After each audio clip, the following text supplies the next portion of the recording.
This is my story about how I met a Thai girl online, rushed literally every aspect of the relationship, and ended up in the worst place possible. At that stage in my life, I was pushing 60 years old, never really had a real relationship, had no children, and didn't have the best outlook on life. Some may say I was pretty desperate to meet someone, and I would agree with them. I think because I hadn't had much luck at home in the dating world and was close to retirement, that's why I started looking online and expanding my search beyond my own country. I had never been to Thailand, yet I'd heard about it, I'm sure most people have, but it was never really on my list of places I really wanted to visit. Anyway, it wasn't long until I started talking to a lady who was living just outside of Bangkok. She looked very cute, she was nice to talk to, and spoke really good English, though I'm not sure if she was using a translator at the time. As we began talking more and more, she told me she had children and had nothing to do with their dad, as he left them not long after she got pregnant a second time. I never did find out what she did for a living though. I think she had just been bouncing around jobs and taking whatever came her way. But she told me she never really made much money. She was 29, so there was a big age difference, but I still thought at that age she would be mature enough to have a real relationship with. I did ask her what she really wanted out of life, and her reply was to get out of Thailand and have a better life for her and her children. It really did sound like she had some goals in life. And the fact she was putting her kids first was a big plus for me.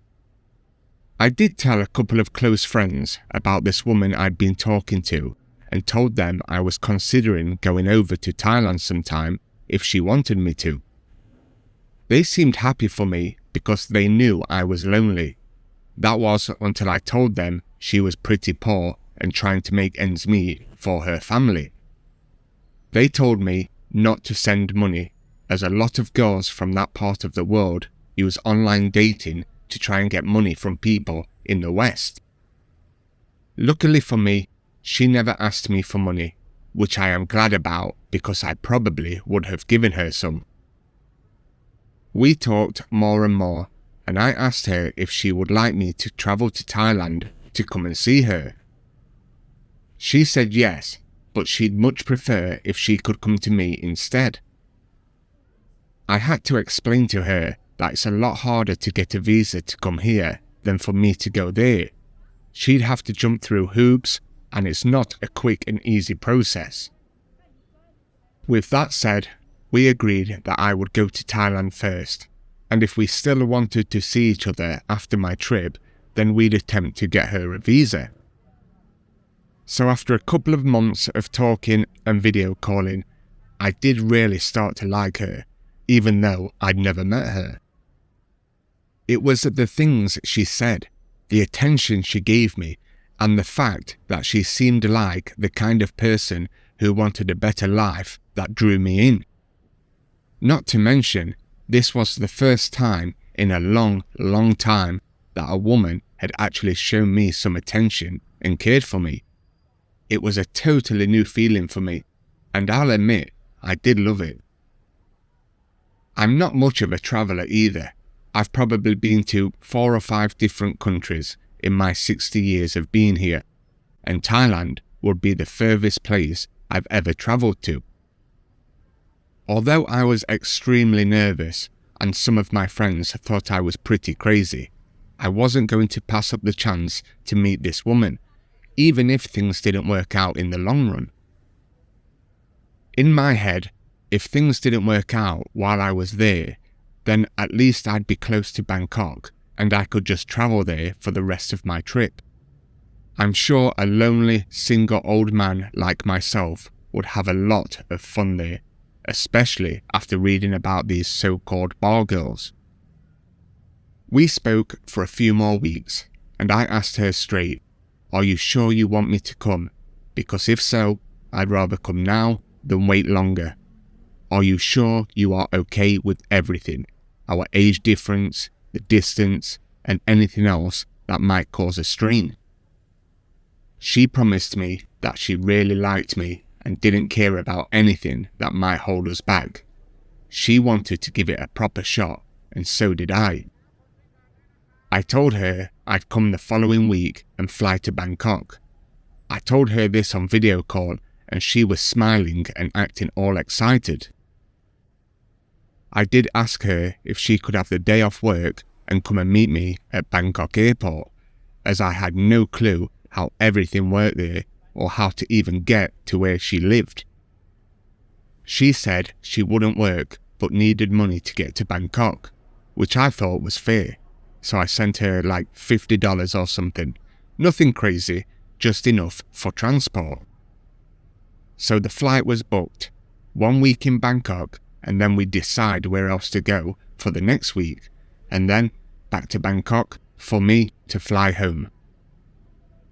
To say I was nervous is an understatement. I felt excited and sick at the same time. One of my friends actually tried to talk me out of it, saying that I was being set up to be scammed and she probably wasn't who she said she was. As stupid and as cringe as this is, he didn't know her like I did, even though I'd never met her. We had talked about a lot of things, and we did video call just about every day, so I knew she was exactly the person that she said she was.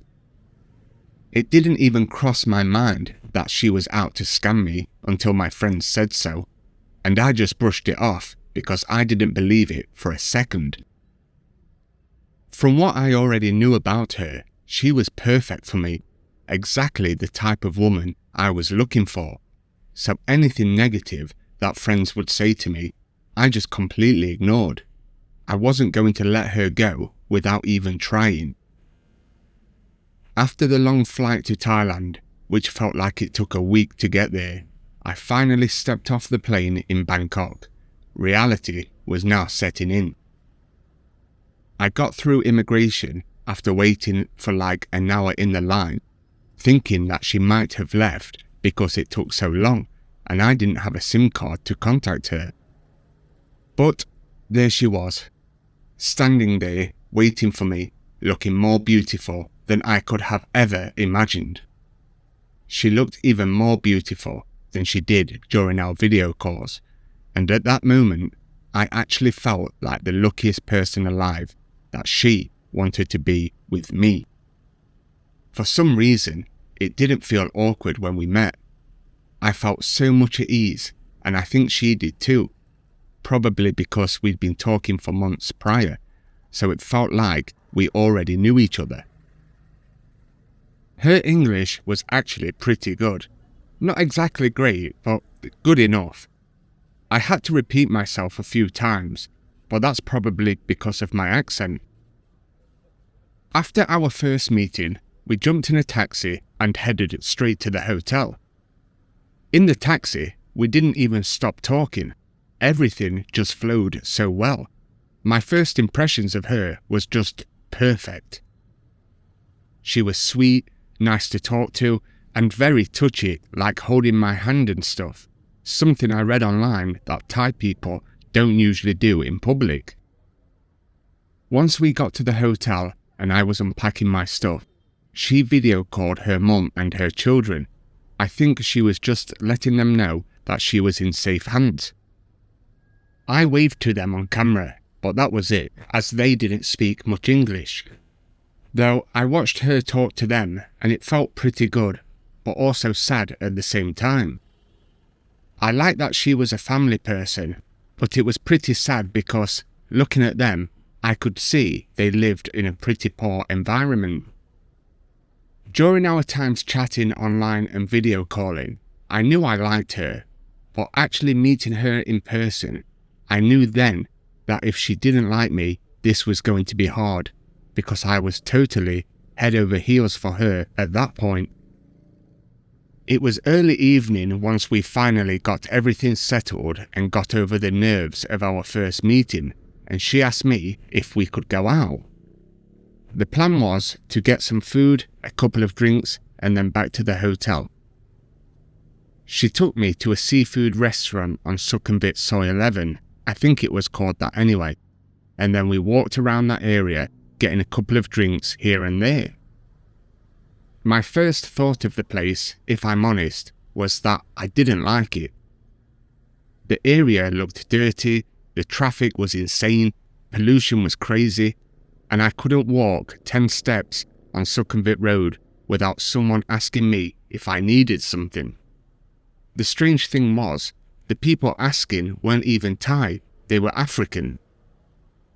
I did eventually warm up to the place though, after a couple of beers in a bar on Sukhumvit Soy 4, where we sat on the balcony, chatting and laughing while looking out at the mayhem on the street. She joked and said she'd take me to Nana Plaza next door, but after she explained what it was, I said it's probably best we don't go there on our first night meeting. For the next few days, we pretty much just went out during the day, with her showing me around the malls, the temples, and trying different types of Thai food, some of which burnt off my taste buds, and then at night, we'd relax with a couple of beers. Things were actually going so well between us, and I started to feel like we were both falling in love. Not to mention that Bangkok really grew on me, and I started to fall in love with the place as well. One night, while we was out sitting in a bar on Sukhumvit Soy 8, we got chatting to another foreigner Thai couple, and he was from the US. He told me how he met his Thai wife, that they lived in Isan and were in Bangkok to sort out her visa so they could visit his family. They both used to live in the US, so the visa wasn't hard for them, but they decided to move back to Isan for a cheaper life. He told me how they both had enough in the US. They were making good money, but by the end of the month, it was all gone. He said their money would last a lot longer in Thailand, and they lived better than they did back home. A nicer and bigger house, friendlier people, cheaper bills, and just all in all, a hell of a lot cheaper. I noticed firsthand some of the things he said, like when we would go out for a meal, or drinking, even the beers were a lot cheaper than they were back home. After that night, everything that American guy told me about living in Thailand stuck in my mind. I was constantly thinking about how life would be living there and if I could actually pull it off. I wanted to be with the girl and thought we could have a happy and successful relationship, but I knew getting her to my country would be difficult due to the visa and all the other stuff that comes along with it. Before leaving Thailand, we went out for our last meal. We both spoke about how much we loved this trip and wished it could last. She told me she was serious about me and wanted a relationship with me now and in the future. I floated the idea past her about me retiring in Thailand and us living together with her children. It didn't have to be in Bangkok, it could be anywhere she wanted. She told me she wanted a better life for her children and said Thailand didn't offer that. She'd much rather move to my country and be with me.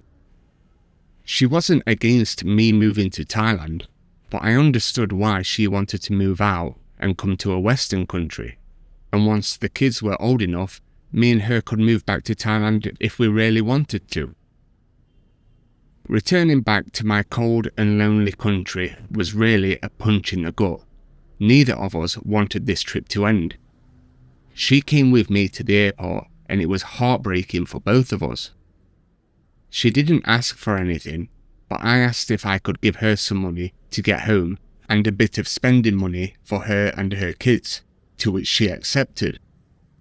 Once I got home, things carried on as normal, chatting every day and video calling whenever we could. We got more onto the subject of her coming to Germany and more about our future together. She told me she wanted to come to Germany and live here with me, not returning to Thailand anytime soon. When I asked her why she wanted to move here so badly, she told me she didn't like it in Thailand and knew that she wanted to be in a relationship with me and that it would only work for a short time if we kept it long distance. Of course, I didn't want to lose her due to the distance. At this point, I was madly in love with her, so I started looking into getting her to Germany long term.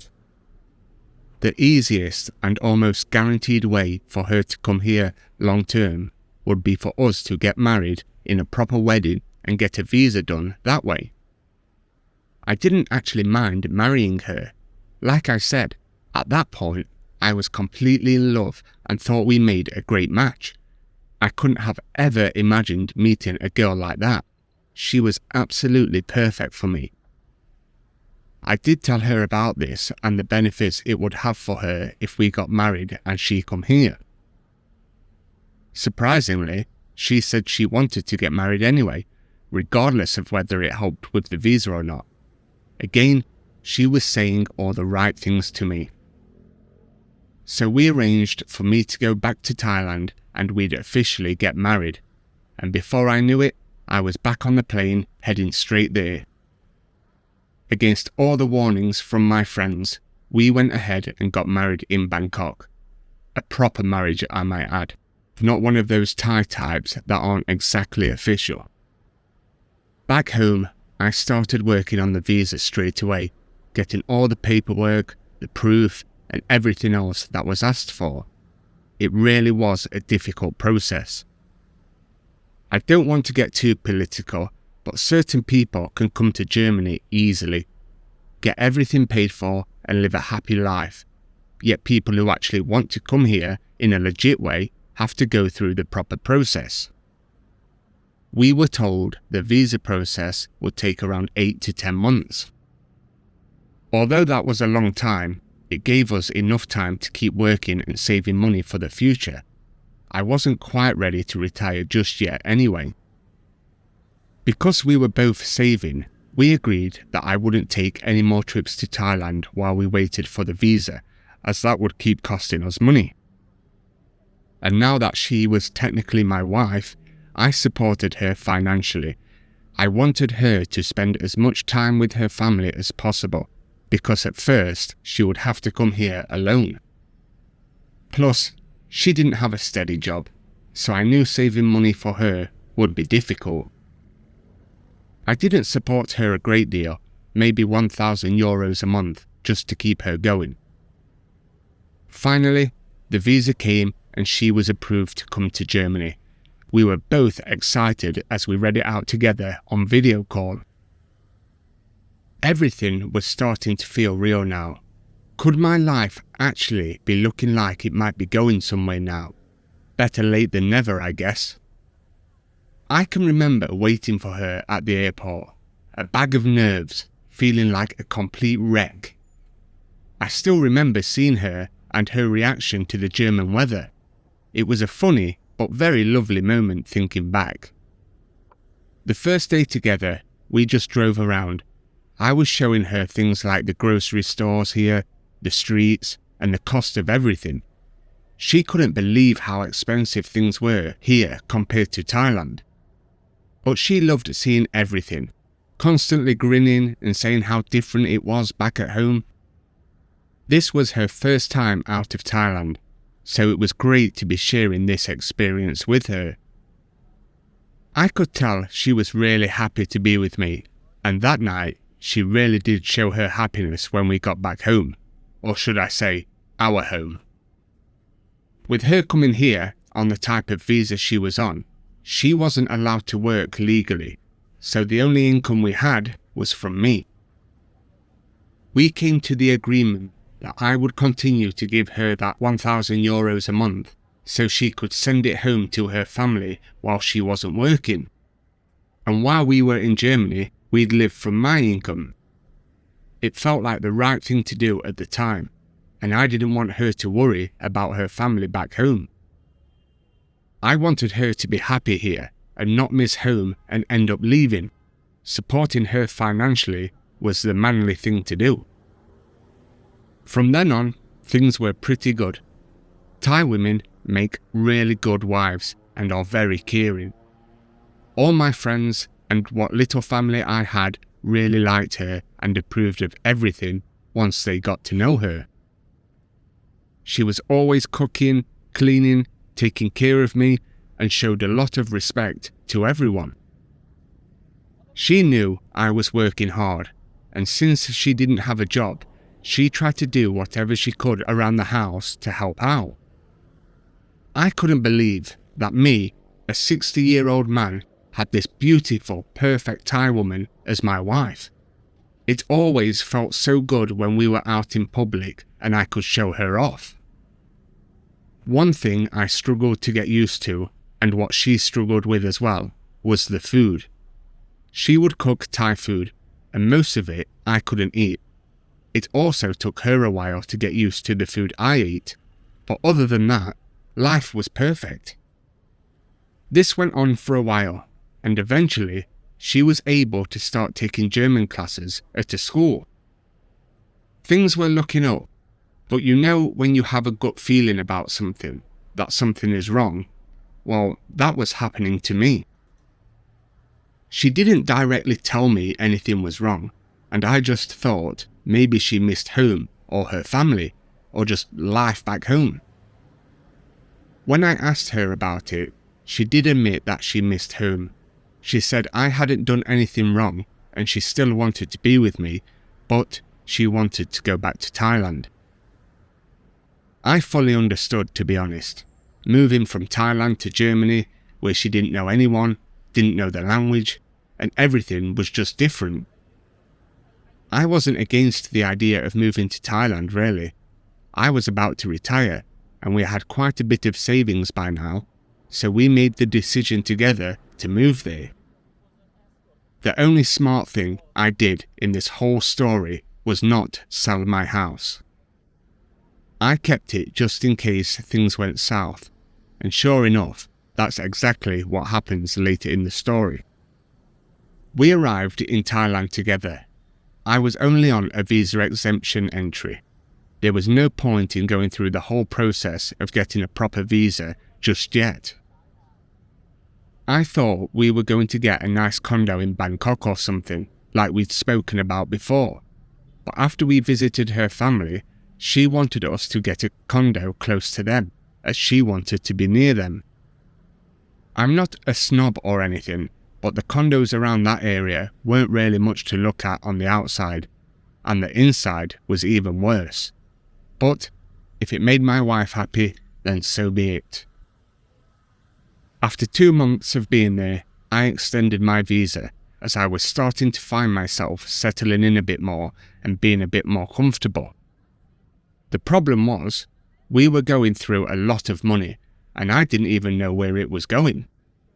Yes, we didn't live like we were saving money, but we also didn't go crazy with it all. But still, it seemed to be draining fast. I was still giving her family €1,000 a month. At first, I didn't mind. But now, because we have to watch what we are spending, I spoke to my wife about stopping it or at least reducing the amount. Of course, she took it badly and went into a complete fit, complaining that I needed to support them because she wasn't working and that I'd promised to do it before we got married. That is true, I did promise, but I didn't realise it was going to be every month for over a year. They didn't need that much, and they should have saved some of what I'd been given. From then on, my wife was completely different. She was not the woman I first met. She would complain about every little thing the second her eyes opened. I was walking on eggshells all day with her, and nothing I ever did was good enough in her eyes. She kept hinting that she wanted to start her own business by opening a laundromat or something, just so she could support her family, even though I was still giving them €500 a month, down from 1,000. Being the sucker I am, and wanting to be on the good side of my wife, I finally gave in and offered to help her with her little business. I gave her the equivalent of €7,000 to get the ball rolling. This made her very happy, and she went back to being the loving, caring woman again for about a month until I had to leave. I could have done a border run, but I decided to tell her that I needed to take care of some things back home first and then I would come back. I told her before I left to start her business and keep me posted about the progress. We left on good terms and everything seemed back to normal again. About 2 days after I left, she asked me if she could have an extra €2,000 to get more stuff for the business. In my head, the money was being put to good use, so I transferred it to her. The problem started about 1 month after I got home. She kept asking for extra money to get things for her business, but I never saw anything from it. There was absolutely nothing to show for it, and when I finally said I wouldn't give her any more money until she showed me what she had actually spent the money on, she came clean. She told me she'd given her family half of it because they needed it for one thing or another, and the other half she'd saved. I stuck to what I said and refused to give her any more money until she actually started doing something with it. But that never came. She would just call me names, get angry, and say horrible things like she regretted ever meeting me. It took long enough, but I finally had enough. Yeah, she did make me extremely happy, and I don't regret meeting her, but the way she treated me towards the end was just unacceptable. Nobody should be treated like that. I broke it off with her and said we should get a divorce. She blocked me from everywhere and didn't speak to me. Luckily, like I said, I still had my house. I had some money saved, not as much as I would have, but still enough to survive. She could have easily taken me for everything, and I think if I hadn't finally put my foot down, she would have. I'm sharing my story because I don't want people to rush into things. No matter how lonely you are in life or how much you think this woman is the one, take your time. Some men don't have the guts to stand up for themselves and say enough is enough, and before they know it, they are broke and going back home to nothing. I'm just getting on with my life. I don't exactly regret meeting her, I just regret rushing things and spending money. No regrets, but many lessons. Thank you for listening.